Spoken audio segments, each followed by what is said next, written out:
एका व्यक्तीच्या नावे तुम्ही बघू शकता 12 ठिकाणी वोट आहे। असं मी बऱ्याच जणांची नावं शोधून काढली की 12 ठिकाणी नाव आहेत, 7 ठिकाणी नाव आहेत, 14 ठिकाणी नाव आहेत, कुठेही नाव आहेत। ही कशासाठी? हा घोळ कोणाचा? बीजेपीचा का निवडणूक आयोगाचा? आणि कोणासाठी? बीजेपीसाठी? कशासाठी? का केला हा घोळ? मतदार याद्यांमधील गोंधळाचा मुद्दा, घोळाचा मुद्दा सध्या चर्चेत आहे आणि त्याच निमित्तानं आजचा हा सत्याचा मोर्चा आयोजित केला जाणार आहे। महाविकास आघाडी, मनसे, शेकाप, कम्युनिस्ट पक्ष या मोर्चात सहभागी होणार आहे। इथे आपण पाहतोय की कार्यकर्ते जमू लागले आहेत या स्पॉटवरती आणि आता आपल्याबरोबर आहे शेकापच्या तेजस्वी जगदीश घरत।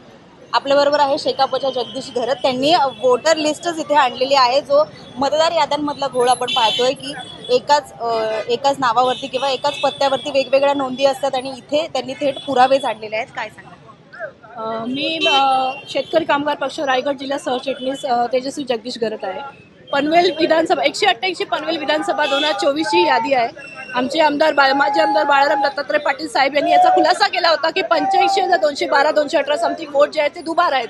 हा मी त्याचा पुरावा आज घेऊन आलेली आहे। एका व्यक्तीच्या नावे तुम्ही बघू शकता 12 ठिकाणी वोट आहे। असं मी बऱ्याच जणांची नावं शोधून काढली की 12 ठिकाणी नाव आहेत, 7 ठिकाणी नाव आहेत, 14 ठिकाणी नाव आहेत, कुठेही नाव आहेत। ही कशासाठी? हा घोळ कोणाचा? बीजेपीचा का निवडणूक आयोगाचा? आणि कोणासाठी? बीजेपीसाठी? कशासाठी? का केला हा घोळ? जनतेची दिशाभूल करण्याचं कारण काय? जिंकायचं आहे ना, लढा आणि जिंका ना। हा खोटेपणा करून का? चोरी करून कशासाठी? याच्यासाठी आम्ही आक्षेप घेण्यासाठी आलेलो। आजच्या मोर्चानंतर ह्या सगळ्या प्रश्नांची उत्तरं सुटली पाहिजेत। नाही सुटली तर इलेक्शन होणार नाही, मतदान होऊ शकत नाही। का होणार?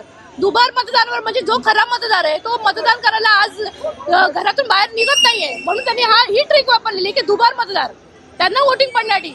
एवढी वर्ष सत्ता त्यांची येते, कशी काय येते? या दुबार मतदारमुळे येते।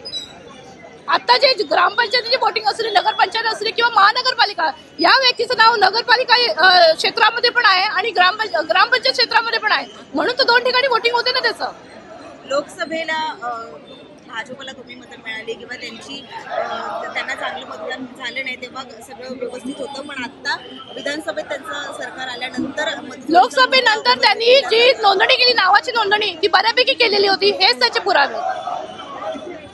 तर या होत्या शेकापच्या महिला पदाधिकारी। त्यांनी थेट वोटर लिस्टमध्येच दुबार मतदार नोंदणी कशा प्रकारे झाली आहे त्याचा पुरावाच थेट या मोर्चामध्ये आणला आहे। आणि खरं तर हाच आक्रोश आहे या कार्यकर्त्यांचा, पदाधिकाऱ्यांचा आणि अर्थात सामान्य जनतेचा देखील।